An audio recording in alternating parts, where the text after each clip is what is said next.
Canon camera screen not working, stuck, or not opening at all? It feels like the camera is broken, but most of the time it's an easy fix. This can happen due to incorrect settings, a low battery, or software glitches. In this video, I'll show you how to fix the screen bug issue on your Canon camera. So let's fix it right now. So, make sure to turn off the camera. Now remove the battery and memory card as well. Wait at least 2 minutes, and after that, reinsert the battery and card. Then power on, and if it does not work, then try a fully charged battery or a different memory card. If none of the above steps work, the problem is likely a hardware failure of the screen or an internal circuit board. For an older camera model, you should get a repair from a Canon authorized service center or a reputable camera repair shop.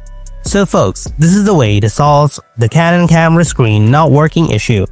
If you found this video helpful, then don't forget to hit that like button, and if you have any kind of questions, then ask me in the comment section below.